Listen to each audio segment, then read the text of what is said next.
Dalam beberapa tahun terakhir, banyak negara di Barat telah melihat peningkatan dramatis dalam gerakan sayap kanan yang mencerminkan kekhawatiran populasi terhadap doktrin Muslim.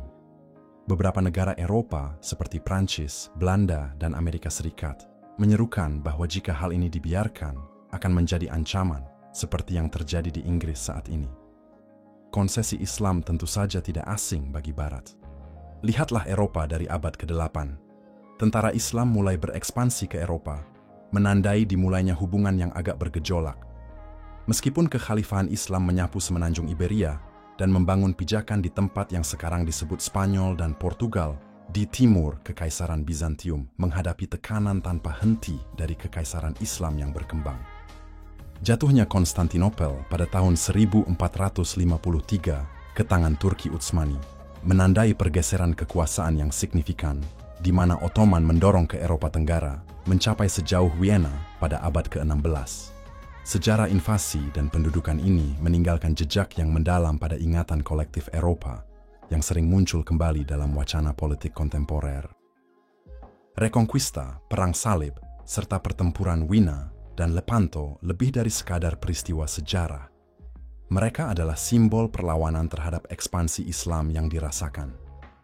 Dalam beberapa dekade terakhir, populasi Muslim di banyak negara Barat telah tumbuh secara signifikan. Pergeseran demografis ini didorong oleh tingkat kesuburan yang lebih tinggi di antara umat Islam dan migrasi yang terus berlanjut.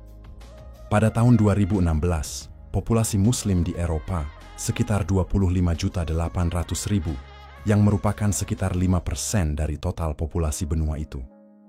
Bahkan jika imigrasi Muslim dihentikan, populasi Muslim di Eropa diproyeksikan akan meningkat menjadi 7,4% pada tahun 2050. Karena tingkat kesuburan yang lebih tinggi pada profil usia yang lebih muda dibandingkan dengan populasi non-Muslim di negara-negara seperti Prancis dan Inggris.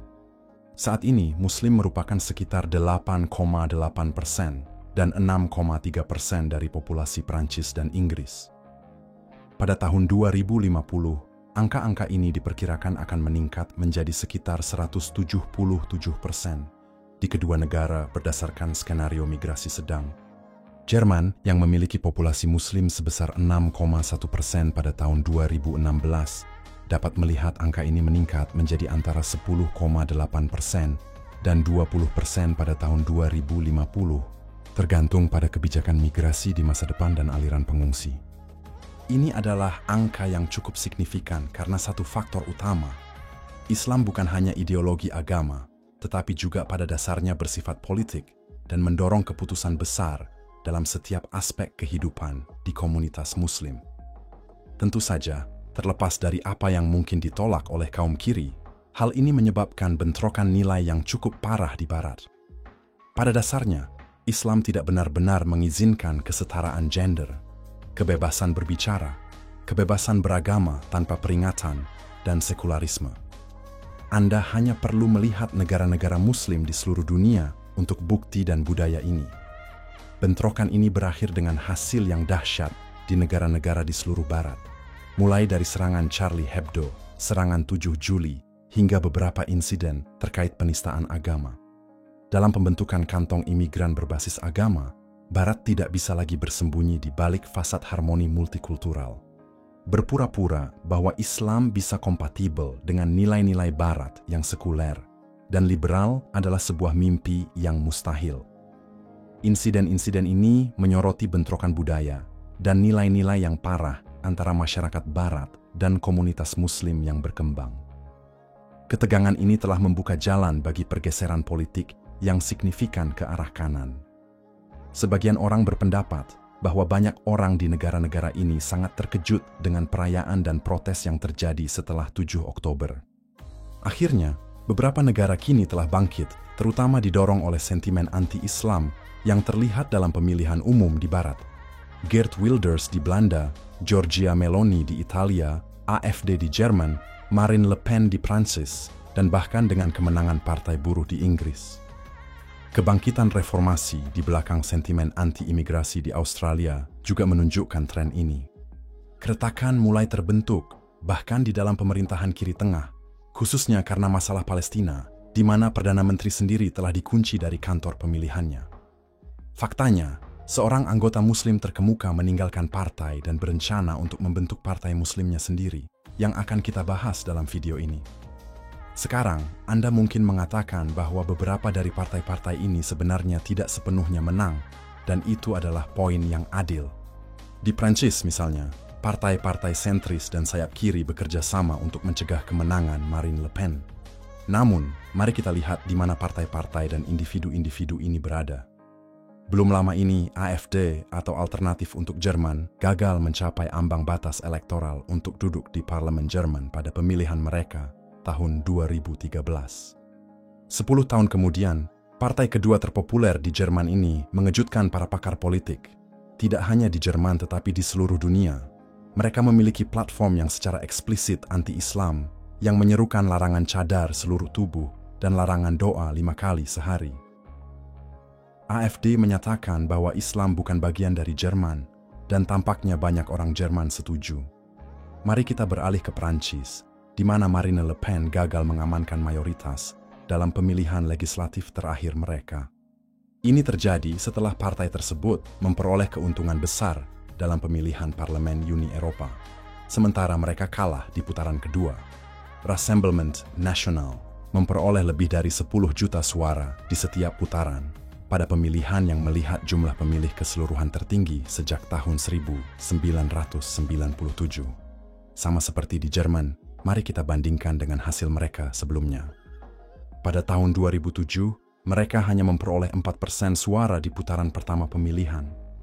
Bahkan pada tahun 2017, mereka hanya memperoleh 1,3%. Tahun 2024, mereka memperoleh hampir 40%, 2 kali lipat dari 3 tahun yang lalu. Itu adalah pertumbuhan yang signifikan. Pada kenyataannya, bahkan Inggris melihat kebangkitan reformasi yang mencuri suara dari partai Tory dengan sanksi anti-imigrasi garis keras. Mereka melihat yang agak menyedihkan sebanyak 650.000 suara dalam pemilu tahun 2019, namun tidak ada kursi yang diperoleh. Tahun lalu, mereka memperoleh 4 juta suara atau hampir 15% dari total suara, yang juga memberi mereka 5 kursi dari total yang tidak ada sebelumnya. Umumnya, ada keyakinan bahwa anak muda kebanyakan condong ke kiri. Sayangnya, usia atau bahkan jenis kelamin Anda tidak menentukan apakah Anda terdampak oleh perbedaan ideologis dan budaya yang berdampak buruk pada tempat tinggal Anda. Ini adalah faktor pendorong di balik kebangkitan gerakan sayap kanan ini. Jika kita kembali ke Jerman, orang Jerman di bawah usia 25 tahun memberikan 16% suara kepada AfD. Kenaikan 11 poin membantu menempatkan partai tersebut di urutan kedua di belakang oposisi. Mereka sangat percaya diri dengan pesan mereka, sehingga bahkan menjangkau demografi ini melalui platform seperti TikTok, dan itu berhasil. Mari kita lihat Prancis.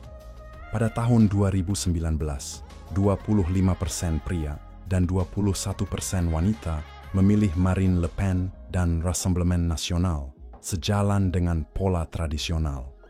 Tahun ini, 33% wanita memilih partai tersebut, melampaui 30% pria. Itu adalah peningkatan 12 poin yang mengejutkan dari pemilih wanita selama 5 tahun. Jordan Bardella, yang berusia 28 tahun dan merupakan pemimpin nasional Rassemblement, mengatakan bahwa nilai-nilai Eropa kita akan selalu jauh lebih unggul daripada nilai-nilai yang memperbudak perempuan dan memenjarakan mereka di balik bekas luka di kepala. Disitulah masalahnya. Semua ini tidak muncul begitu saja.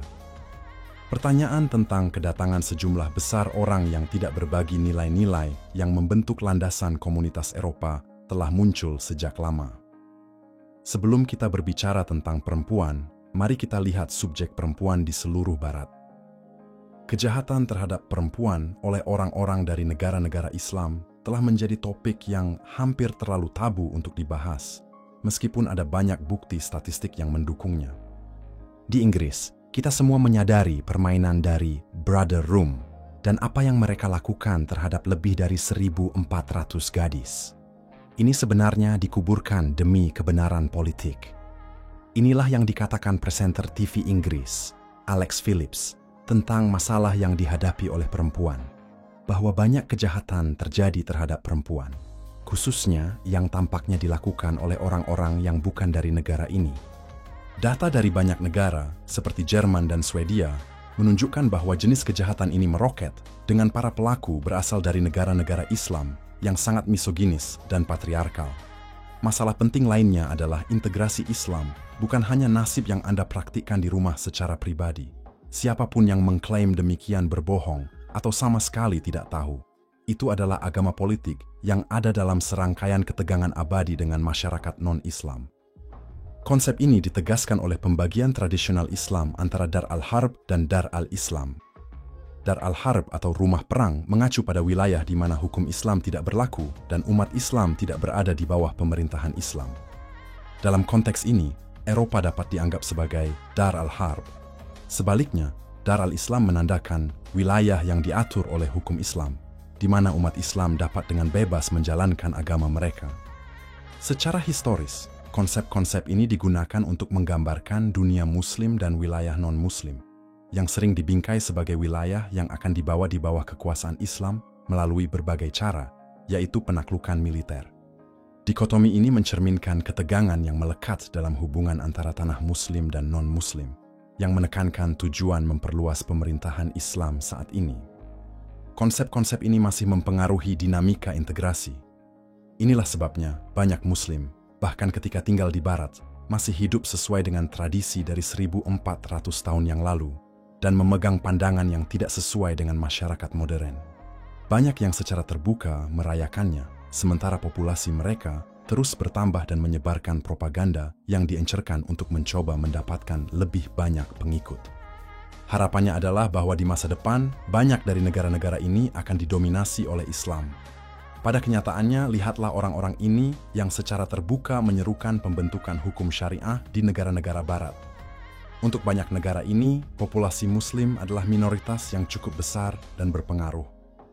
Ada beberapa solusi jangka pendek dan jangka panjang yang benar-benar dapat mencegah benturan budaya yang serius dan bahkan kekerasan, serta mengintegrasikan komunitas sepenuhnya. Untuk memulai, kita perlu mempertimbangkan bagaimana kewarganegaraan dan tempat tinggal diberikan. Faktanya, itu harus bersyarat, dan syarat-syarat tersebut harus benar-benar ditegakkan. Jika tidak, Anda akan mendapatkan orang-orang seperti ini.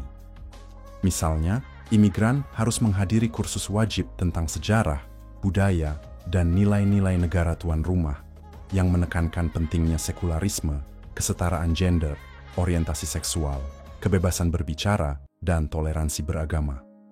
Setelah menyelesaikan kursus ini, mereka harus menandatangani deklarasi yang menegaskan komitmen mereka untuk menegakkan dan menghormati nilai-nilai sekuler dan demokratis di negara baru mereka. Beberapa negara telah sukses melakukan ini, seperti Denmark. Pada kenyataannya, Jerman baru-baru ini mengeluarkan undang-undang yang mengharuskan imigran untuk menegaskan hak Israel untuk hidup. Saya yakin banyak yang membenci itu, tetapi tidak masalah. Jika Anda tidak menyukai toleransi beragama, sekularisme, dan nilai-nilai liberal Barat, mungkin Anda tidak seharusnya tinggal di sana. Tindakan balasan lain yang baru-baru ini, meledak popularitasnya adalah gerakan Kristen, di mana Ali dan yang lainnya telah menganjurkan kebangkitan kekristenan budaya sebagai cara untuk memperkuat nilai-nilai Barat dan memberikan penyeimbang bagi Islam. Ini melibatkan dorongan untuk menghargai dan mempraktikkan tradisi budaya Kristen, bahkan di antara individu-individu sekuler, untuk menumbuhkan rasa warisan dan identitas bersama. Itu juga termasuk mempromosikan diskusi dan pendidikan seputar kontribusi nilai-nilai Kristen terhadap peradaban Barat, seperti pengembangan hak asasi manusia, demokrasi, dan supremasi hukum. Polandia, Hungaria, dan bahkan Amerika Serikat mungkin bertindak sebagai contoh yang baik dari hal ini. Dengan tidak adanya faktor pemersatu bersama, mungkin kekristenan adalah budaya yang akan hilang. Izinkan saya memberi Anda sedikit latar belakang. Ini ada hubungannya dengan politik sektarian. Saya membahas apa yang mungkin terjadi pada negara seperti Lebanon di video terakhir saya, dan mengapa negara-negara Timur Tengah tidak menerima pengungsi Palestina yang dapat Anda lihat di video saya sebelumnya. Tetapi baru-baru ini, Muslim telah mengorganisir diri sebagai kekuatan politik yang cukup kuat, terutama di Inggris. Apakah itu untuk perbaikan listrik? Tidak.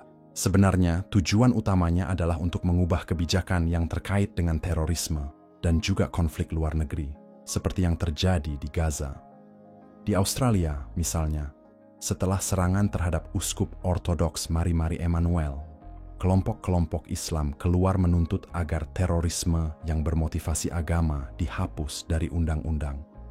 Ini mengejutkan sebagai tanggapan terhadap pekerjaan yang dilakukan untuk menangkap orang-orang yang terkait dengan insiden tersebut. Kemudian, ada Muslim yang populer di Inggris dalam pemilihan mereka baru-baru ini. 5 kandidat independen mewakili kelompok ini, 1 kursi menyambut politik sektarian berbasis agama di Inggris. Salah satu kandidat, Ahmed Yakub, tidak memenangkan kampanye dengan slogannya, "Pinjamkan Gaza suara Anda." Dia dikecam karena menyarankan bahwa 70% neraka akan menjadi wanita, yang merupakan keyakinan yang cukup mendasar dalam Islam. Meskipun semua ini, dia berada di urutan kedua dan hampir kalah, hanya dengan 3.500 suara. Jess Phillips, yang telah menjabat sebagai anggota parlemen untuk Birmingham Yardley sejak 2015 dan telah memegang peran bangku depan, hanya mempertahankan kursinya dengan mayoritas yang sangat tipis, yaitu hanya 693 suara. Pidatonya hampir tergelincir oleh ejekan dari orang-orang Muslim pro-Palon dan harus dihentikan beberapa kali. Kampanyenya terpaksa melakukan panggilan rutin ke polisi. Dia mengungkapkan bahwa relawan partai yang difilmkan di jalan mengalami insiden di mana ban mereka dirobek. Kelompok ini berjanji bahwa mereka akan memenangkan lebih banyak kursi dalam pemilihan berikutnya, di mana terdapat populasi Muslim yang besar. Semoga sukses untuk Inggris, tetapi tidak ada dari mereka yang tampak sedikit moderat atau progresif dalam keyakinan mereka.